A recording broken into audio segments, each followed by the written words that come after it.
Buenas tardes, bienvenidos otro lunes aquí a Radio Almenara en la 106.7 y venimos a recordaros que no odiáis los lunes. Odiáis el capitalismo. Cuando tengáis dudas en un grifo, a derecha, aprieta. A izquierda, ¡guau! Y nuestro enemigo es el poder, el que hay detrás de los gobiernos. Expropiese. El capitalismo, saben ustedes que siempre lo digo, es incompatible con la vida y por eso soy comunista. Ya les fastidia que vengamos aquí las gentes que hemos estado torturados y returados por la dictadura a poder hablar. Eso es lo que les podemos decir. Expropiese, señor alcalde. ¿Por qué no lleváis dispuesta contra toda villanía una hoz de rebeldía y un martillo de protesta? Expropiese. No odias los lunes. Buenas, Ana, ¿qué tal? Pues bien, otro día más que estamos solitas. Esto está más cierto que vamos. En realidad estamos como prolongando contar la noticia de que Miguel se fue a por tabaco y nunca volvió, ¿no? Y entonces ahora cuido solo a Iván yo. Igual no era el momento en antena para contarme este drama. Y de repente este podcast se convierte en uno de esos podcasts que la gente como que manda sus preguntas personales y la gente como que los comenta y es puro cotilleo. O sea, Totalmente. obviamente no estás preguntando a nadie que sepa, no te van a dar un buen consejo y las preguntas son del tipo: había una chica que me gustaba y yo la pegué con un palo, pero yo creo que estaba justificado. ¿Qué opináis? Es que siempre son historias que dices, eres malísima persona, de verdad. Pero buscan la aprobación de... Ya. Bueno, que eso es muy exagerado, pero todo es gente que es malísima sí. persona y luego los presentadores están como, bueno, a ver, yo creo que tal, todo el mundo sabe que ya está, eres un desgraciado y punto, no hay más. Pues sí. Que hablando de desgraciados, me crucé con una noticia que me hizo mucha gracia, que era que había hombres en el mundo ahora que se estaban cortando las pestañas porque tenían las pestañas muy largas y eso era como un símbolo de feminidad. Vale. Y claro, pues se las cortaban para no parecer mujeres, porque obviamente no pareces una mujer solo por tener las pestañas largas, pero para no tener nada femenino en tu cuerpo. Y me pareció una cosa terrible. Horrible. Y loquísima. Sí, ese nivel. Y yo pensando, con las pestañas tan largas que tiene Iván, que son preciosas, espero que no le den la vida por cortárselas. Porque... Pero ¿y las pestañas si te las cortas y vuelven a crecer? Creo que no. Ya es para siempre, ¿no? Claro, pero bueno, les da igual. Ya, sí, entiendo que su objetivo es ese. Es como la moda en los principios de los 2000, que era tener las cejas súper finas y entonces las mujeres se depilaban un montón las cejas y ahora ya no les vuelve a salir el pelo. Aunque la moda ya ha cambiado. Ya, que ahora está volviendo esa moda. Yo por suerte me la salté, porque siempre me ha pillado justo eso, ahora que ya soy consciente de no hacerlo y en aquella época que tenía 12, 13 años, entonces tampoco me iba a poner a depilarme las cejas. Porque solo vuelven las cosas malas. Bueno, el también. fascismo. A veces vuelven cosas buenas. Ahora estoy pensando el qué, pero si me das media hora igual se me ocurre alguna cosa. Y bueno, hoy el tema que acabo de contar tiene sentido, ¿vale?, con lo que vamos a hablar, pero la cancioncita no tenía forma de meterla así de manera sutil porque es en inglés. Entonces la voy a cantar y ya. La canción de feria que nos recuerda el tema que vamos a presentar que hoy. hoy vuelve a ver, porque en el anterior programa no hubo otra vez. Y mira que he estado pensando, bueno, venga, la llevo la canción como me pasó en el anterior, que llevé lo de Nueva York tarde, pero es que no se me ocurría nada que traer. Es que te pusiste un buen reto a principio de temporada, ¿eh? Porque es que no traemos temas. Sí. Pero esta vez sí tengo canción. Venga, vamos con ella. Espera, Afina. me he trabado. Afina muchísimo. ¿Quieres que te dé un la? Sí, por favor. Vale. El na no tiene nada que ver con la canción, pero es para animarme. Come on, Barbie, let's go party. Oh, yeah. Come on, Barbie, let's go party. Temón. Igual tenía que haber cantado la parte de I'm a Barbie Girl in a Barbie World, pero he elegido esa. Pues hoy, si tú fallaste la semana pasada con tu canción, esta semana el que falla con el dato antropológico soy yo. No, terrible. Y eso que ahora eres un poco antropólogo. Eso que he aprobado mi primera asignatura de antropología, sí, de mi primer cuatrimestre. Hombre, ya he sacado un 7. Y puedes decir otra cosa relacionada con el tema de hoy, con la feminidad, que los 3 puntos que te fallan es porque preguntaron cosas de mujeres. Exactamente. La pregunta que peor me salió en ese examen fue la menstruación. Claro, que van a pillar, a preguntar cosas de mujeres para darles el beneficio a las señoras privilegiadas Es todas. que el feminismo ha llegado a todos los lados. Bueno, no, yo en verdad no he traído dato antropológico porque luego veréis que mi sección de Leer marxista es también reutilizar mis apuntes de antropología y ya me parecía mucho dato antropológico para un solo programa, así que luego ya os doy la turra y ya tenéis suficiente. Bueno, que hoy vamos a hablar sobre feminidad, sobre feminismo y empezamos la entrevista. El podcast que no se hace se organiza. El podcast que no se hace se organiza. Hoy venimos a hablar de feminidad, de cómo se construye, de cómo se castiga y de por qué sigue siendo uno de los grandes campos de batalla culturales y políticos de nuestro tiempo. Para ello nos acompaña Noemí López Trujillo, que es periodista y autora de Me dibujaron así, ¿por qué el mundo odia la feminidad? Un libro que analiza cómo todo aquello asociado con lo femenino, el cuerpo, el deseo, la maternidad, la fragilidad o incluso la belleza, ha sido históricamente despreciado, vigilado o convertido en trampa. Con Noemí hoy vamos a hablar de feminismo, de cultura pop, miedos, contradicciones y de por qué cuestionar el maltrato a la feminidad también es una forma de cuestionar el sistema. Muchísimas gracias por venir hoy aquí, Noemí. Gracias a vosotras por invitarme. Queríamos empezar la entrevista hablando que en el libro, en Me dibujaron así, hablas de la feminidad como una construcción social profundamente despreciada. ¿En qué momento te das cuenta tú de que no es solo una cuestión individual, sino que esto es un problema estructural y político? A ver, yo creo que esa toma de conciencia tan clara, como tú bien la has expresado, es muy reciente en realidad, porque creo que básicamente muchos de los problemas o de los conflictos, incomodidades, malestares que yo había podido experimentar en relación a mi feminidad, los metía bajo el paraguas de la misoginia, ¿no? O de la cuestión de la violencia machista, de las desigualdades de género, que también tienen que ver, pero no solo.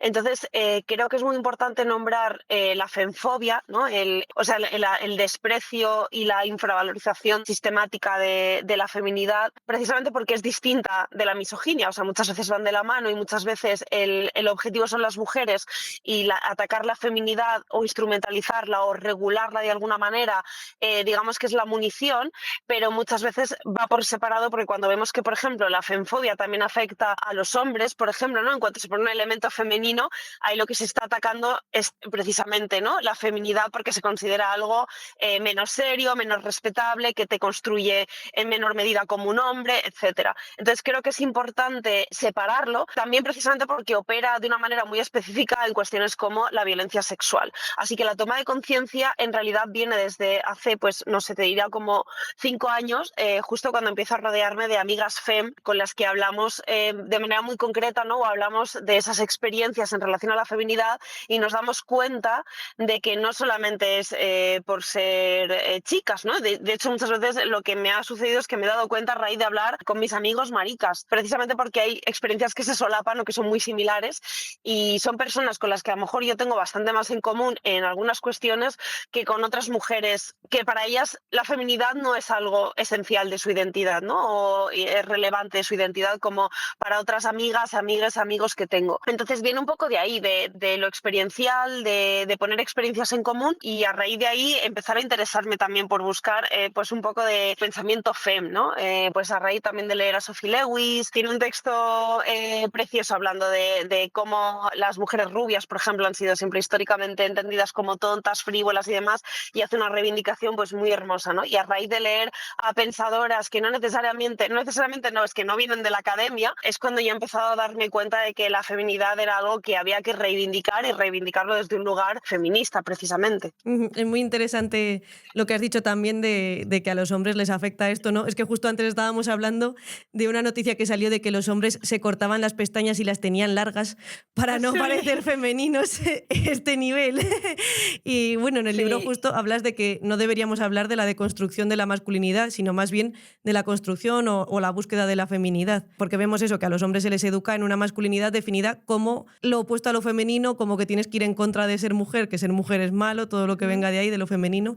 Entonces, ¿qué consecuencias tiene esto? No solo para las mujeres, que obviamente somos las que estamos más en el punto de mira, sino también para los propios hombres y para la sociedad en general. Claro, pues mira, una de las cuestiones que tiene la femfobia es que, por ejemplo, la femfobia desde el feminismo, que se practica habitualmente, es que esta demonización de la feminidad como una atadura, entenderla simplemente como una caja de opresiones, ¿no? O como algo que se interpone en nuestra liberación como mujeres feministas, precisamente pasar por alto las cuestiones, por ejemplo, de belleza, de estética, de identidad propias de la masculinidad. Por ejemplo, fíjate cuántas veces se ha hablado de la presión estética en relación a lo femenino.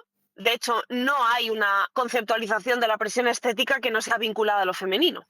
Y sin embargo, tienes, pues eso, un montón de reels, de TikToks que están llegando a chavales bastante jóvenes sobre la presión estética, sobre cómo masculinizarte para no parecer una mujer, o sea, para no parecer femenino, no solo para no parecer una mujer, para no parecer un maricón. Y lo digo con todas las de la ley porque es como lo conceptualizan ellos y porque soy parte del colectivo y para mí lo marica, o sea, no solamente es algo a lo que admirar, sino algo a lo que aspirar. Para mí lo marica es aspiracional.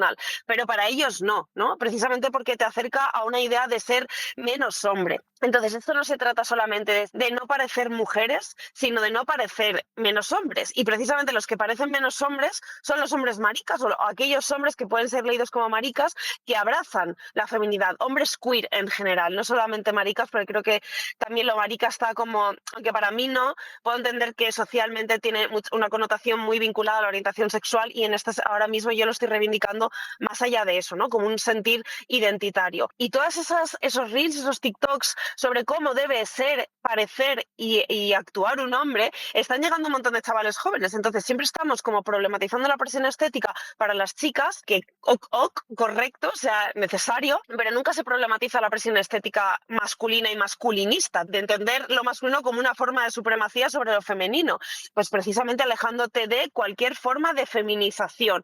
De hecho, incluso ellos, la forma de embellecerse y de retocar su cuerpo, de intervenirlo, no lo llaman embellecimiento ni lo llaman skincare, no utilizan estas acepciones porque se vinculan con lo femenino, lo llaman look maxing, o sea, cómo maximizar tu físico, ¿no? Y me parece que es también una forma de femfobia, porque precisamente el que pase por alto significa, uno, que no nos está atendiendo quizá a los malestares de esos chicos jóvenes y segundo, que estamos pasando por alto una herramienta bastante peligrosa de radicalizar en lo peor de la masculinidad, que es precisamente seguir subordinando la feminidad y entendiendo lo femenino, todo aquello que está vinculado a lo femenino, como inferior, como ya no solo frívolo, sino como menos serio y como algo que es intrínsecamente subordinable, ¿no? Entonces me parece que tiene una consecuencia, primero, para esa radicalización que estamos viendo en la masculinidad, porque se sustenta precisamente en el odio y en el desprecio a lo femenino, y segundo, porque estamos desatendiendo también los malestares de todos esos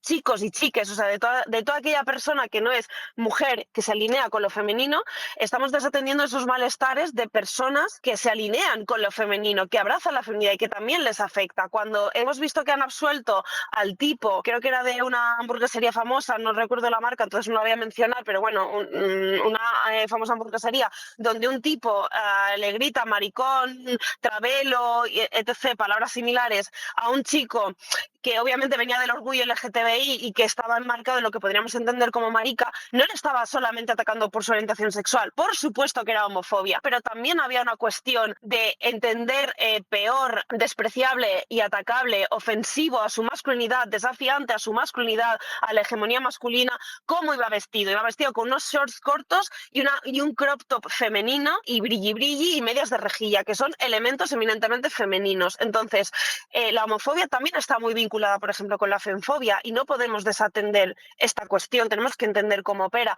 Por ejemplo, cuando a los hombres en las cárceles se les viola, también es una manera de feminizarles de alguna manera, de castigarles a través de algo que se ha considerado normalmente una manera de subordinar, someter a las mujeres. Incluso además aquellos hombres que sufren violencia sexual son entendidos como menos hombres y también se les llama maricas, también se les baja como al escalón, ¿no? Se les baja como escalafones sociales porque se les vincula con la feminidad. Digamos que de alguna manera han sido feminizados por esos hombres que quieren mantenerse en la jerarquía social de la masculinidad. Con lo cual la femfobia y todo el desprecio a lo femenino habla mucho de muchos de los problemas actuales de nuestro mundo, de cómo opera el machismo, el patriarcado, la LGTBI-fobia, etcétera. Y por eso creo que es también como importante poner sobre la mesa que es una cuestión que no solamente afecta a las mujeres, sino que afecta en muchas áreas, porque el odio a lo femenino, pues eso, afecta en general a muchas cuestiones sobre cómo se construye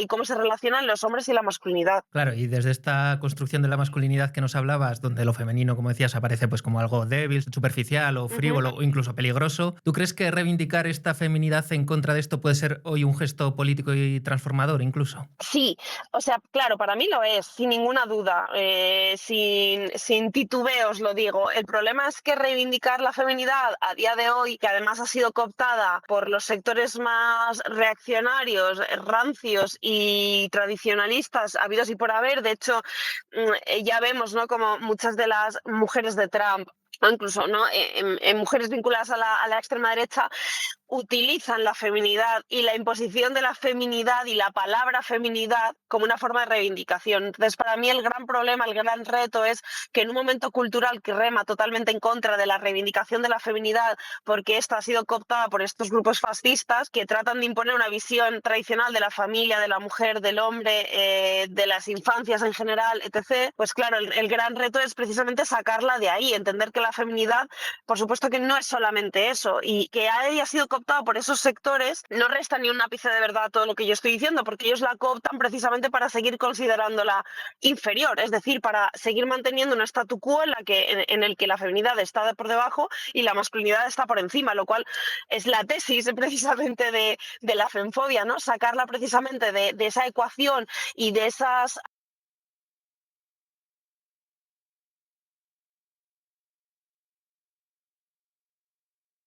es algo poderoso precisamente para travestis, drag queens, femmes, maricas, es decir, para todas las personas que no están precisamente alineadas ni con lo tradicional ni con lo normativo.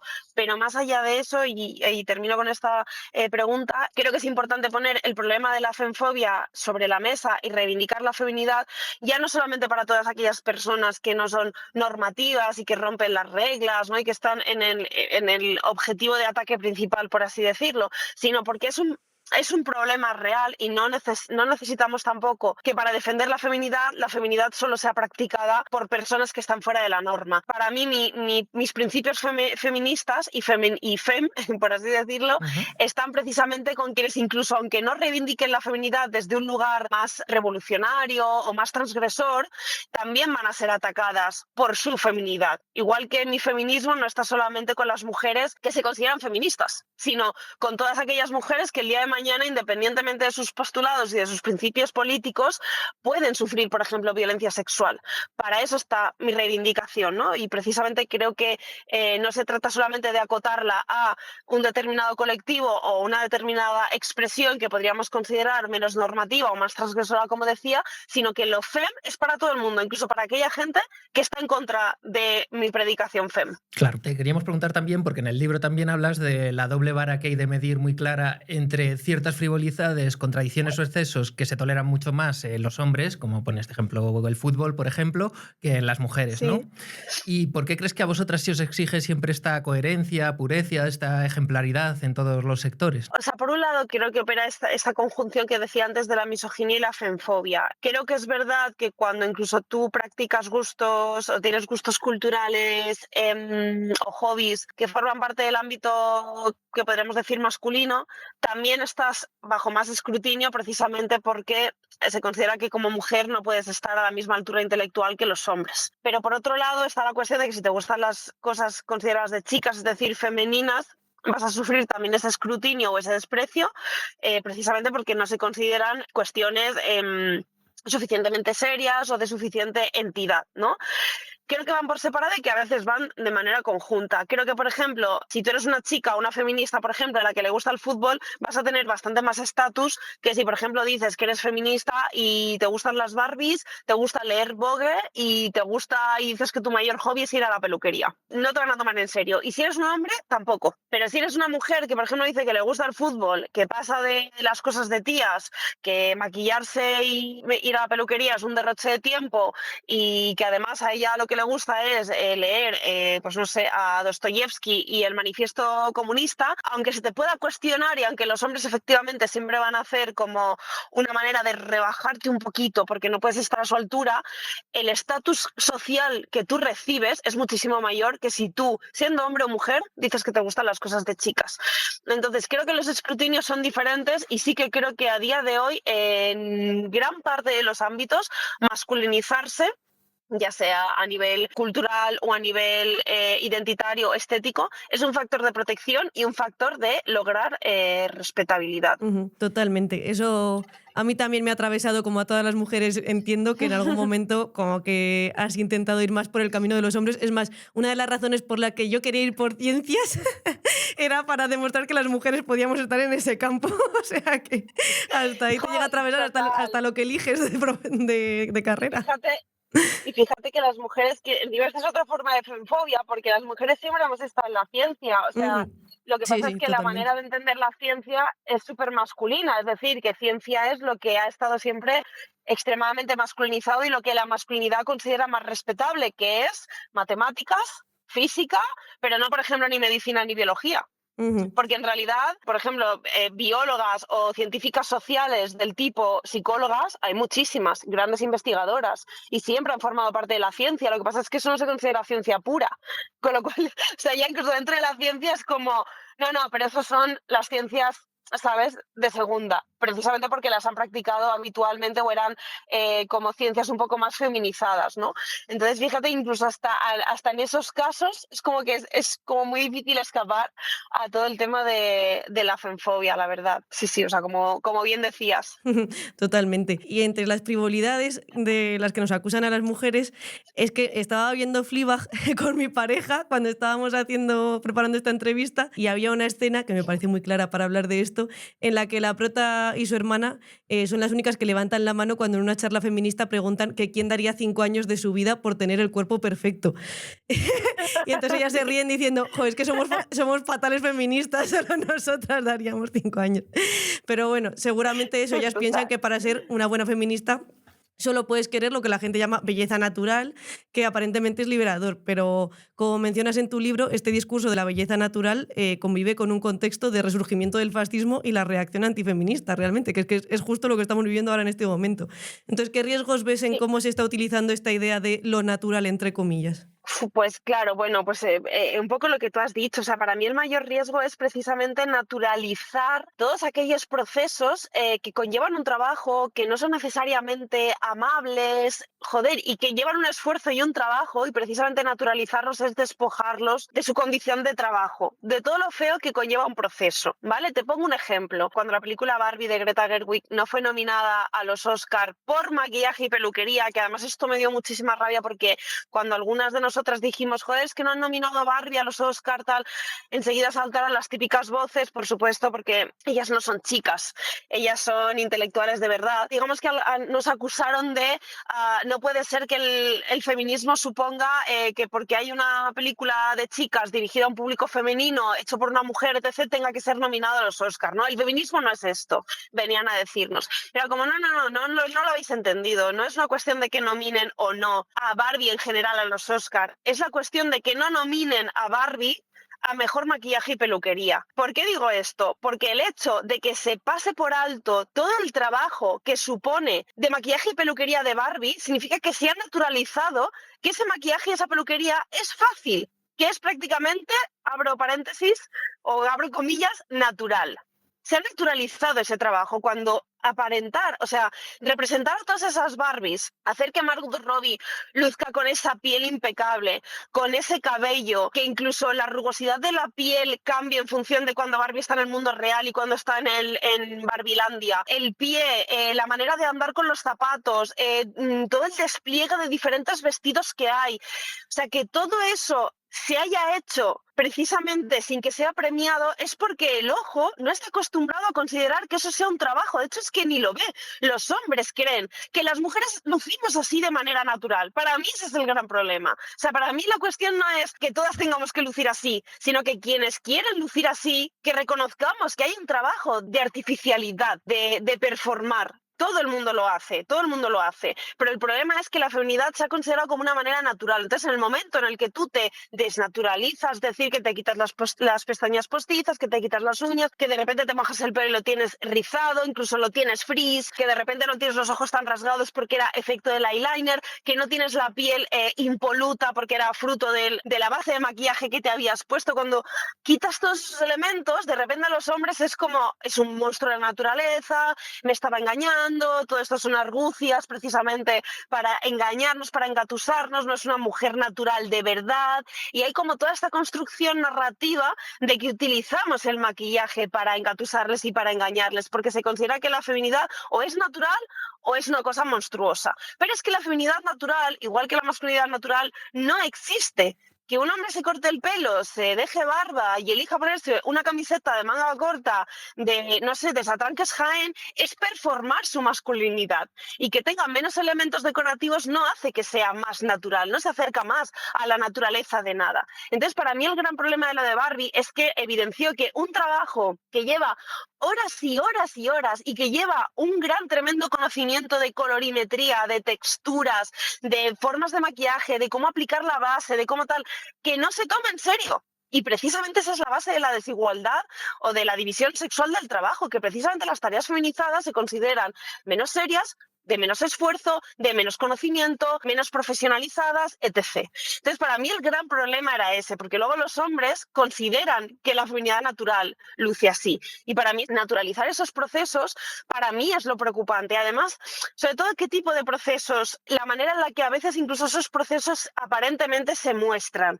Por ejemplo, con la cocina y con el maquillaje lo vemos mucho, ¿no? Parece que ahora de repente, podría parecer que hay una tendencia a mostrar esos procesos, pero es mentira. Es que incluso se está como glamorizando la manera en la que se presentan esos procesos, que es otra manera de mantener la feminidad en un lugar como en una ecuación irresoluble, porque por un lado se considera que hacerte todos esos procesos es una manera de engañar, ¿no?, a los hombres, de tapar tu monstruosidad, de ocultarla, etc., ¿no?, porque hay como una especie de maldad o de algo monstruoso intrínseco en ti que debes ocultar, pero por otro lado los procesos o la feminidad como tal muchas veces está como santificada, como algo que representa la docilidad, la sumisión, lo suave, ¿no?, la quietud, etcétera, ¿no?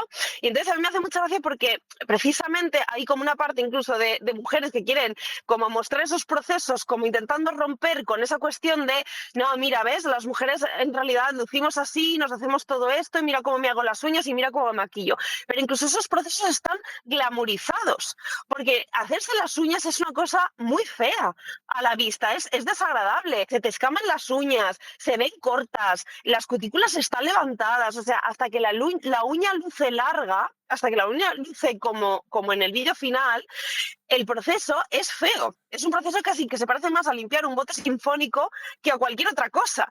Pero se presenta como, ve a hacerme las uñas, se ve cómo te quitan la primera capa, se ve cómo te van colocando una uña con un poco de gel, se ve cómo te pintan ya la primera capa y luego cómo te hacen el diseño y cómo la metes en la luz LED final para, me echo las uñas. No has mostrado cómo te haces las uñas, has mostrado la parte más embellecida, ¿no?, o menos, digamos, fea de lo que es hacerse las uñas. Entonces, incluso cuando se quieren mostrar esos procesos, no se muestra realmente cómo son. Y para mí es una manera de seguir naturalizando los procesos de la feminidad. Y yo precisamente quiero sacarlos de ahí. O sea, me encanta el resultado, me encanta la artificialidad, me parece maravillosa que haya todo ese derroche de belleza que hay en el mundo, pero me parece también muy potente mostrar esos procesos precisamente para que luego no haya ese no tomarse en serio esos trabajos que además tienen también un componente emocional y que se consideran de segunda. Ya no solo porque el día de mañana los hombres vayan a creer que las mujeres en realidad lucen de esa manera natural porque se han naturalizado esos procesos, sino porque luego vemos las tareas de cuidados, de trabajo sexual, de trabajo del hogar, que están naturalizados y precisamente se consideran trabajos de segunda o ni siquiera se consideran trabajos porque no se entiende lo que es un trabajo feminizado.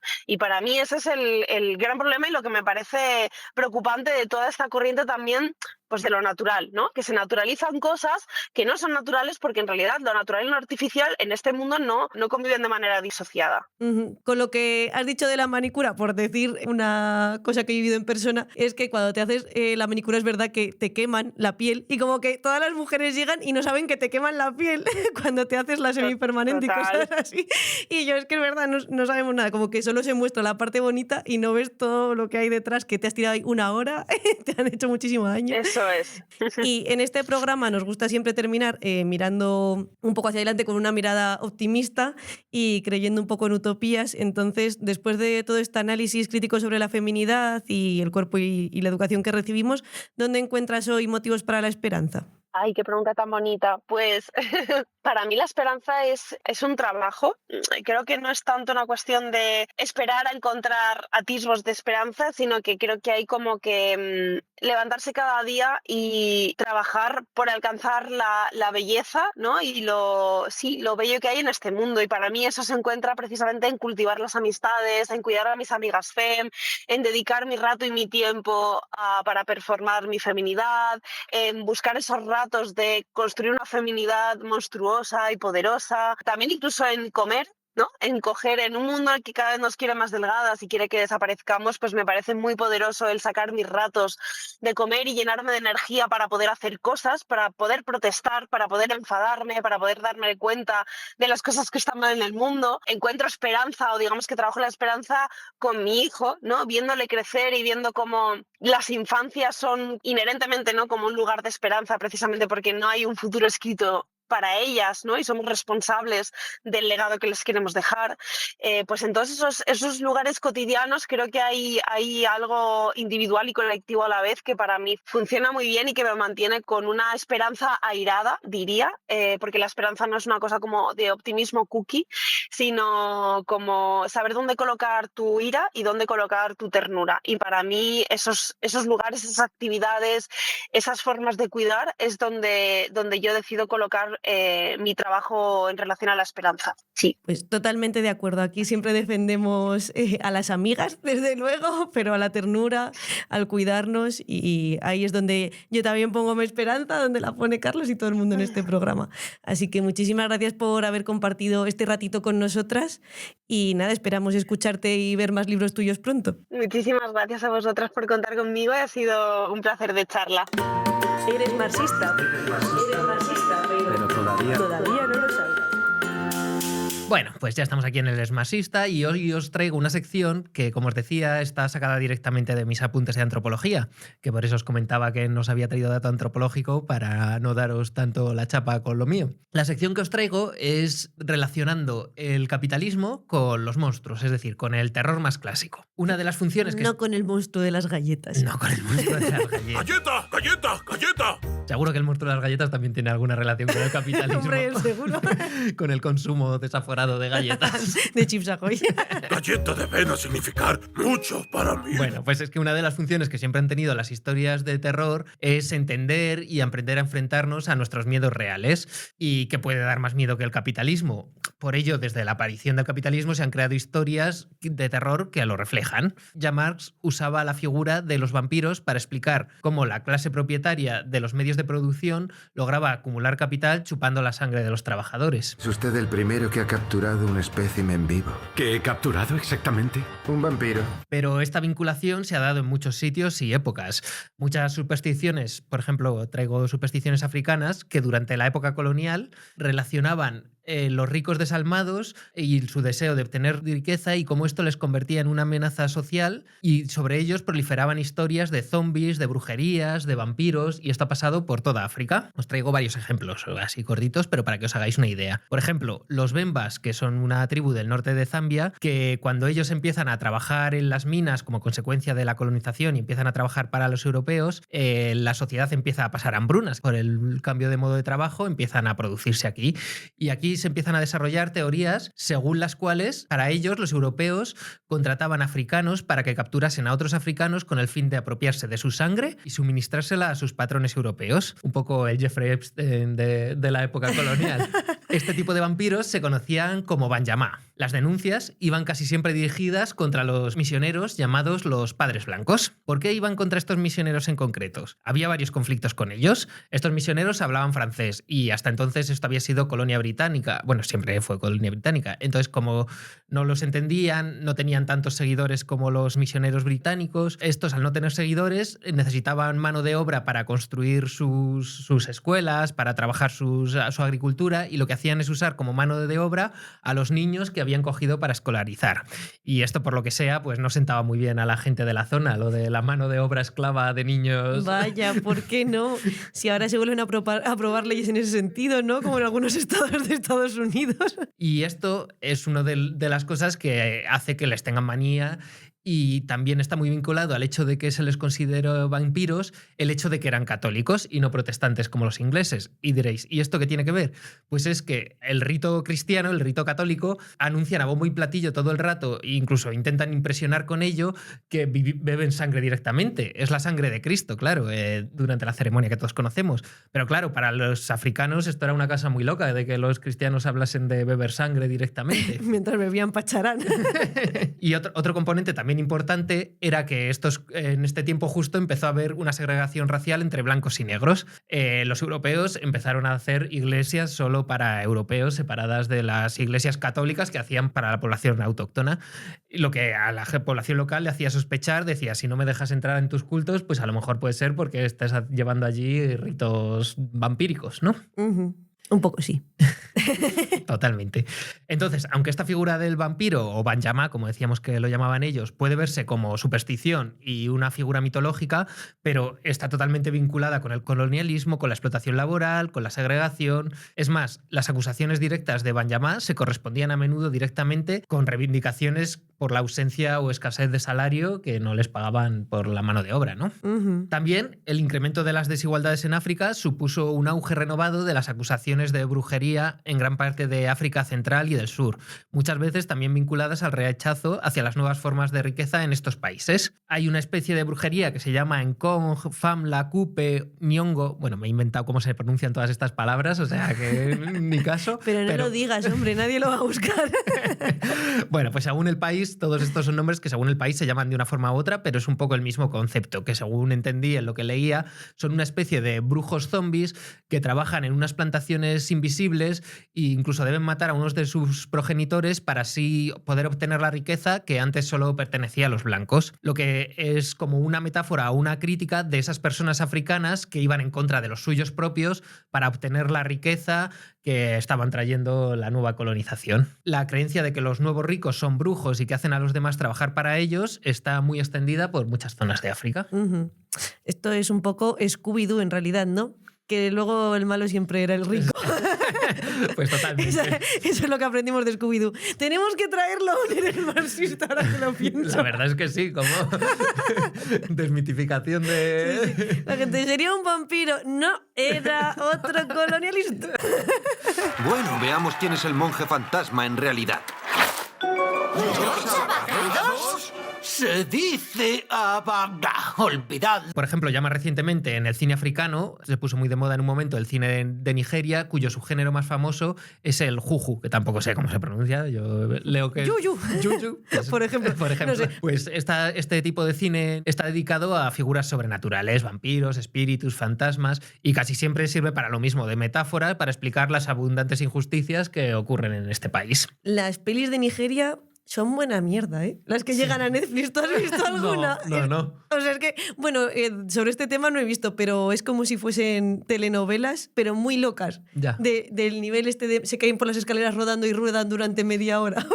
Y eso está en Netflix. O sea, yo sabía que el cine nigeriano sí he visto escenas que son así, pero no sabía que había llegado hasta Netflix. Sí, vale. he visto. También en América Latina, por movernos un poco de continente ahora, ya desde la época colonial, existía una figura que según la zona se llamaba Karisiri Nakak o Pistaco, que se representaba como un hombre blanco que al anochecer, tras adormecer a los indígenas, le sacaba la sangre o la grasa. Vemos que sin estar, parece, muy comunicados, este mito es muy fácil que se traslade de un lado a otro, ¿no? Uh-huh. Porque es otro tipo de vampiro al final, que representa esa figura de que ejerce el poder político y económico y que impedía la subsistencia de la gente amenazando a los pobres. El vampiro Zempic que te quita la grasa. La medicina esta, ¿cómo se llama? Sí. Y además es que esto no desapareció, sino que evolucionó durante siglos, y en muchos países de América Latina que durante los años 80, debido a las políticas neoliberales de austeridad impuestas por el FMI y el Banco Mundial, hubo mucha hambre, malnutrición, pobreza, pérdida de vivienda, incremento de desigualdad entre ricos y pobres. Pues en estos mismos años, el antropólogo Nathan Watchell comprobó que, por ejemplo, en Bolivia vivían aterrorizados por historias y rumores de que los norteamericanos pretendían sacarles la grasa de su cuerpo para llevarla llevarla a Estados Unidos, donde la usarían para lubricar coches. Vale. O otro ejemplo, por ejemplo, en Ayacucho, que es una región peruana, que es donde se originó el Partido Revolucionario Sendero Luminoso, allí también se propaga el rumor de que el presidente ha autorizado la llegada de 5.000 degolladores yanquis vestidos con abrigos verdes en busca de grasa humana para pagar la deuda externa del Perú. Vale. Me encanta que se modernice en realidad para pagar la deuda externa. Claro, también se corre la leyenda de que algunos de estos han sido asesinados por los propios senderistas luminosos o por los propios campesinos y que la policía les protegía. O sea, que se crea como todo, se trae todo a la realidad, trayéndole a sus propios problemas, que son el gasto de la deuda que les obligan a pagar y tal, pero vinculándolo a estas supersticiones. Sí, es como que de alguna manera avanza el mito porque ya sí que señalas, o sea, antes señalabas a un monstruo que vale, que era un colonizador, pero como que no se decía tan claramente, estos, por ejemplo, son monstruos yanquis. O sea, y es para pagar esto, porque es nuestro presidente. Claro, o sea, que según se ha avanzado, de alguna manera sí que vamos tendiendo a la no religiosidad o no, que ya... Sí. Otro ejemplo es en Lima, por traer también ejemplo de ciudad, que parece igual, sino que es solo en zonas rurales, donde en el 88 se corre el rumor de que unos gringos armados con ametralladoras pues también entraron en una escuela y secuestraron a niños para sacarles los ojos y venderlos en el extranjero. A consecuencia de estos se produjeron en la realidad varios linchamientos contra colonos gringos. Y aunque la autoridad desmintió todos estos rumores, pues nadie creía a estas autoridades, que en ese momento eran súbditas totales de Estados Unidos y sabían que iban a hacer cualquier cosa por defender a su dueño. Y además que le estaban, como decíamos, pues obligando a pagar su deuda externa. Aunque, como decíamos, las historias eran fantasiosas, los miedos tienen todas una base real. Todas las culturas reconocen la existencia de seres monstruosos, muchos mezclados con rasgos animales, muchos que se salen de la moralidad social. España también tuvo los suyos propios, sobre todo durante los inicios del siglo XX, que también eran monstruos que se apoderaban de los cuerpos de los pobres. Son leyendas como la del chupasangre, el sacamantecas, el sacauntos, y que además pues pueblan nuestros cuentos, nuestras canciones populares, que todos los conocemos de nombre, aunque yo no conozco mucho su historia, pero vamos, tratan sobre esto. Y en Europa en general se ve claramente como con el despegue del capitalismo industrial surgen dos monstruos que, aunque son parecidos al resto que estábamos diciendo, en América o en África tienen sus propias peculiaridades. Por un lado, el que decíamos, el vampiro, el Drácula clásico, que como decíamos ya nombraba Marx y que es la clara metáfora de ese conde que vive a costa de la sangre de los demás, pero hay otra figura cuya metáfora no es tan evidente, pero que está plenamente vinculada al desarrollo del capitalismo, que es la figura de Frankenstein. ¡Vive! ¡Está vivo!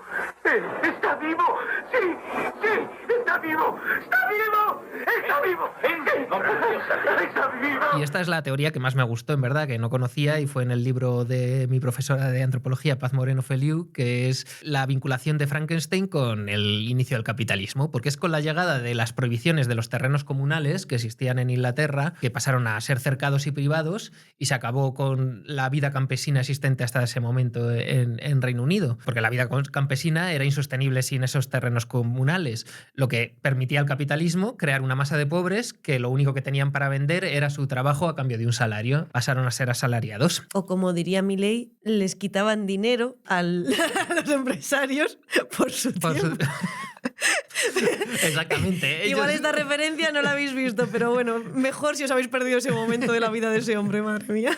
Qué miedito, claro. Pues para obligar a la gente a trabajar, además de cerrar, como decíamos, estos terrenos, se crearon leyes contra pobres y contra vagos, y se aumentaron muchas medidas punitivas. Y el número de condenados a muerte se multiplicó por más de 3. Delitos que podríamos considerar ahora mismo menores, que es como robar frutos silvestres de los antiguos terrenos comunales, pasaron a ser condenados con pena capital. Bueno, todo esto tiene un sentido, claro, de desarrollar todo el trabajo asalariado, todo el capitalismo. Pero a raíz de esto se empiezan a desarrollar muchas protestas ante estas ejecuciones, por las ejecuciones en sí, pero también sobre todo para impedir que médicos y anatomistas se apropiasen de los cuerpos de esta gente que era justiciada para diseccionarlos, que fueron las llamadas revueltas de la horca. Al menos intentar guardar un poco de dignidad de alguna manera. Totalmente. Que también tendría alguna vinculación con guardar el cuerpo. Religiosa puede ser, sí. Como forma de solidaridad, además, las organizaciones de trabajadores incipientes que existían en esa época también se opusieron a la disección de cadáveres, o sea, que era una revuelta una reivindicación que se contagió por toda la sociedad. Estas organizaciones incluso muchas veces pagaban los entierros para evitar este desmembramiento de los pobres. Además, teniendo en cuenta que estamos en una época donde esta disección final podía impedir rescatar a muchos que, aunque tuvieran a lo mejor síntomas de asfixias, no estaban realmente muertos, que no era un caso tan extraño. En este contexto es donde nace el nuevo monstruo, es donde nace Frankenstein, precisamente creado con el cuerpo de un condenado a muerte, con todas estas luchas e imágenes colectivas insertadas en las mentes de los ingleses. Por eso está tan vinculado al inicio del capitalismo, que ahora mismo, igual cuando tú lees Frankenstein no te llega esta idea, pero en el momento cuando esta era una de sus principales reivindicaciones, pues entiendo que esta historia se hizo tan popular porque reflejaba una lucha popular del pueblo británico. Interesante. ¿Se realmente cree que podrá darle vida a un ser muerto? Ese cuerpo no está muerto, jamás ha vivido. Yo lo creé. Lo hice con mis propias manos, con cadáveres que saqué de sus tumbas, del patíbulo, de donde fuera. Todas estas figuras de terror, como decíamos, en lo que sí coincidía era en representar este miedo a los ricos, este miedo al sistema. Así que cuando vemos vampiros, brujos, degolladores o monstruos cosidos con cuerpos de pobres, igual no estamos viendo simple fantasía, igual estamos viendo sociedades intentando explicar por qué hay gente que vive literalmente de la vida de los demás. Igual el verdadero monstruo nunca tuvo colmillos ni tornillos en el cuello, sino fábricas, minas, bancos, deuda externa y quizá porque el capitalismo continúa explotando es por lo que estas historias de terror que se basan en ello nunca han pasado de moda y cada poco tiempo tenemos un nuevo remake de vampiros o de Frankenstein, como este año que hemos tenido varias de las dos, ¿no? Sí, bueno, de vampiros no sé cuál. Bueno, han sacado una de Drácula, pero... Vale. Pero sí. Bueno, Nosferatu fue hace También, 2 años, ¿no? años. Y esta es Frankenstein, sí. Pero es muy interesante la historia de Frankenstein, esa no la sabía, porque lo de los vampiros, claramente, o sea, la referencia de más no la sabemos todos, pero es muy interesante todo este tema. Y de vampiros también está nominado a los Oscars este año... Ay, no me voy a acordar del nombre. Bueno, la de los son negros que... La de Sinners. De Sinners. De vampiros también está este año de Sinners, sí. Es verdad. Sí, el capitalismo reinventándose siempre. Claro. Es como, esto es para dejarme mal a mí y que la gente tome conciencia y luche contra lo que realmente les oprime, que es el capitalismo. ¡No! Haré una película con Jacob Elordi.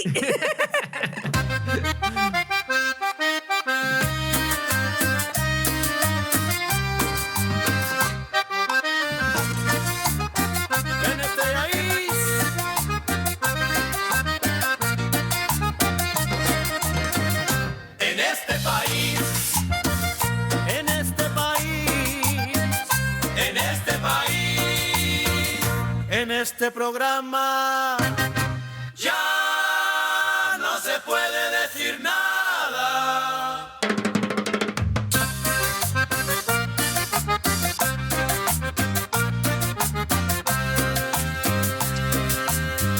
¿Qué pasa, Elías? Menos mal que has venido hoy a vernos, porque estábamos aquí Ana y yo de un solo en este estudio, que no ha venido nadie a vernos. ¿Qué suspiras? Ay, Dios mío. ¿Cómo es la vida, eh? ¿Qué te pasa? ¿Cómo es la vida, eh? Dios mío. Maravillosa. Bueno, me he preparado menos el programa hoy que Ana Botella un discurso. Vale. O sea, hoy... Voy a hablar en castellano todo el rato, ¿eh? ¿No vas a hacer relaxing capo con leche en Plaza Mayor? No voy a improvisar. Vale. O sea, menos que Figaredo hablando en el Congreso de los Diputados. Por cierto, Ana Botella y Figaredo... En paz descansen. Los amos. Los amos. No tiene el turno de palabra, señor Figaredo. Frigodedo, ¿eh? Frigodedo, es verdad. ¿Quién le llamó Frigodedo? Ya no me acuerdo. Bueno, no meterse Pasa muchas cosas. No meterse con la gente que quiere el bien. Para nuestro país. Para España.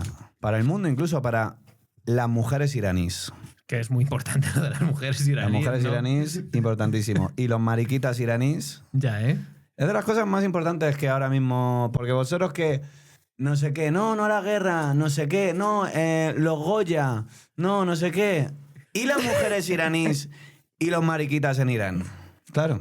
Es que yo no vi el otro día en los Goya que nadie hablase de las mujeres iraníes. Pensaba que ibas a decir que no viste mariquitas. Mira, la verdad es que en los Goya sois gente como vosotros, que sois clientes acérrimos y borrachos de la taberna Garibaldi. Detractores del plástico, consumidores locales, narcoterroristas venezolanos, Ay, y vosotros, hombres de uñas pintadas. En fin. Es verdad que Carlos va a la taberna Garibaldi. Hay mucho hombre de uña pintada en los Goya, ¿eh? Hay mucho hombre de uña pintada. En los Goya, ¿eh? Y en la taberna Garibaldi seguro que también. Alguno. Fijo. Todo se ha dicho. Bueno. Ay, dicho esto, hoy que habéis estado hablando de las cosas de las mujeres, ¿sí? Además de hablar de los Goya, que vienes a darnos tú las claves. En fin. Está bien que lo de Elías porque tú suspendiste esa parte del examen. Es verdad. Todo el mundo lo sabe. Ya lo he publicado. Eran los 3 puntos que te faltaban para el 10. Y además que está muy bien que yo venga aquí a hablar de cosas de mujeres. De hecho, ¿sabéis que existe el estudio de que un altísimo porcentaje de hombres dicen que serían capaces de aterrizar un avión? Sí. ¿O que a hostia limpia ganarían a un oso? Sí. Yo soy de los dos equipos. Vale. O sea, tú... Pero ya un gorila. A hostia le gano seguro. Aunque esté enfadado. Más enfadado puedo estar yo. Voy al gimnasio, ¿eh? Todos los días. El gorila también. El gorila al gimnasio, vamos, no he dado el gimnasio. Al gimnasio de la calle, además. La calle es mi gimnasio, dice el gorila. He de decir que últimamente estoy coqueteando con ser un poco gilipollas. He de reconocer. Vale. En el gimnasio, digo. Lo primero es reconocerlo. El primer paso es reconocerlo. He de reconocer que últimamente estoy calentando en la bici. La máquina de correr. Ah, el correr. No, la elíptica. Yo pensaba que la elíptica también. La elíptica es de máquinas. Vale. Yo siempre he calentado en la elíptica. Vale. Pero pensaba que decir que es de mariquitas porque. Últimamente. Estamos en este plan. Bueno. Los gimnasios son un sitio que de tan heteros que son. Bueno, pero. Bueno. Sí. ¿Qué corres? En vez de correr por la calle, te metes a un gimnasio a correr en una máquina. Últimamente me miro al espejo y digo, hoy tengo un poco cara de gilipollas. Y digo, sí. Y. Corres. Pero tú siempre lo has criticado. Todos tenemos contradicciones. ¿No tengo yo acaso derecho a cambiar de opinión? Y a equivocarte incluso. Hombre, por favor. El bueno de Julio Iglesias no se habrá equivocado en la vida y no le perdonáis vosotros. Es que como somos siempre viviendo en el pasado, ¿eh? Siempre. Hombre, lo que pasara en los años 80... Que era lo normal, además, en esa época. En aquella época no le molestaba a una señorita que se la diese la mano, o un besillo en la mano, o un abrir de portal. Ay, qué duro se me hace esto. En fin, yo sí que soy un tío duro. La verdad es que tú... Tócame el bíceps, Carlos. Así. ¿Cómo está de duro, Carlos, el bíceps? Eres Tony un oso, ¿eh? No, porque al oso... Así es como empieza Hit It Rivalry. Al oso le gano... Tú. ¡Yo! Efectivamente. Perdón por los tímpanos de nuestros espectadores. No pasa nada. ¿Qué más cosas? A ver, Carlos, como no me interesa absolutamente nada de lo que habláis en este programa, porque todo habláis cosas de progres... No sé, dirían alguno. No sé qué dato antropológico has dado y si es que lo has dado, porque no me interesa lo más mínimo, la verdad. Pero hazme alguna pregunta, si quieres. Que te haga algunas preguntas. Digo, hablando de antropología, me puedes hacer alguna pregunta, si quieres. Hoy he hablado sobre Frankenstein, no sé qué opinas tú. Sobre Frankenstein. También le puedes en un combate a... Sobre Frankenstein. ¿A cuántos Frankenstein te bajas? Te voy a decir yo... ¿Tú sabes lo que realmente es un Frankenstein? El gobierno del perro. Bueno, eso por supuesto.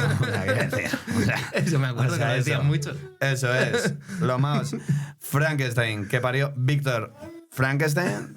Vale. Y aparte... Todo esto nuevo, esto es de ahora. De chico, chica, que ya no quiero tener un brazo, pues me lo pongo en otro sitio. Es que claro.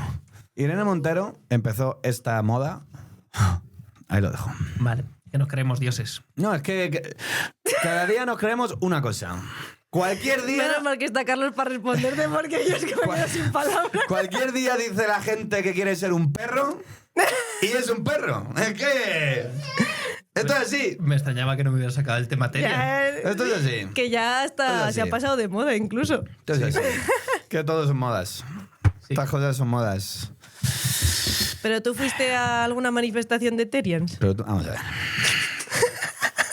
O sea, vale que haga el gilipollas corriendo en el gimnasio, ¿vale?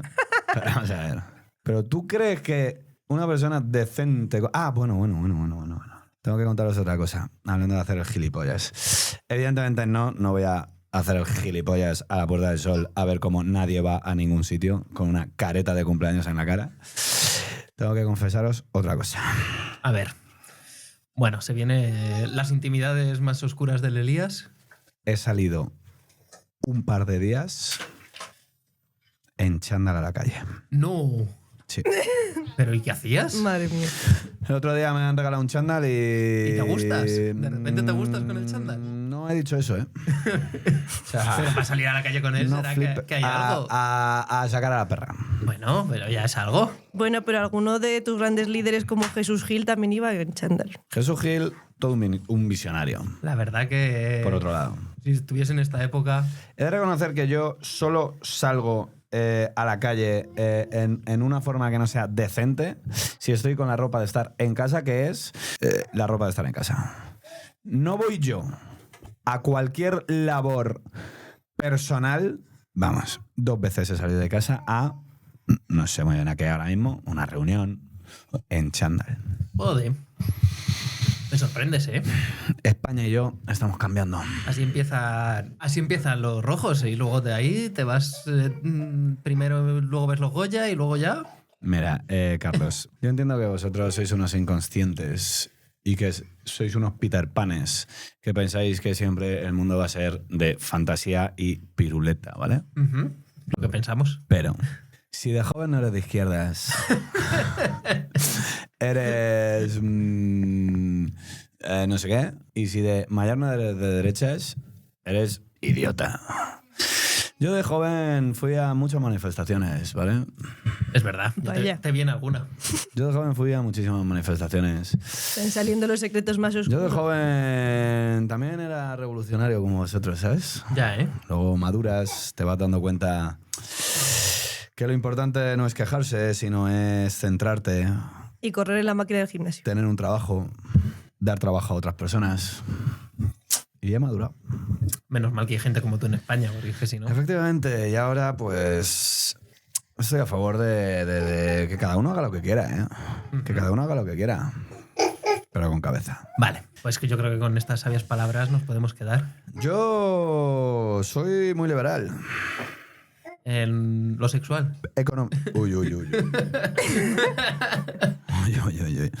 Bueno, me voy a ir de aquí porque Carlos está empezando a sacar la genitalia del bolsillo derecho, así como el que...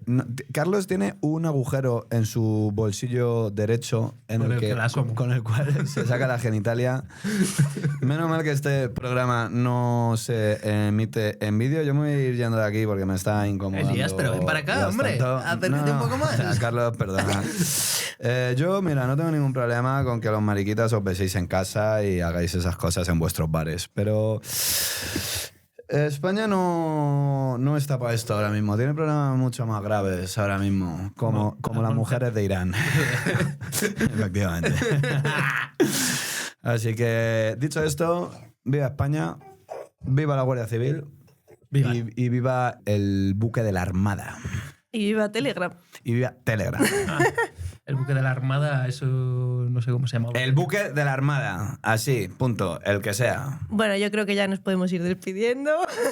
Bueno, señor, pues muchas gracias por habernos traído todo esto que nos va a salvar el país. Lo que necesitéis, aquí estoy. Si no fuese por ti, España se hundía.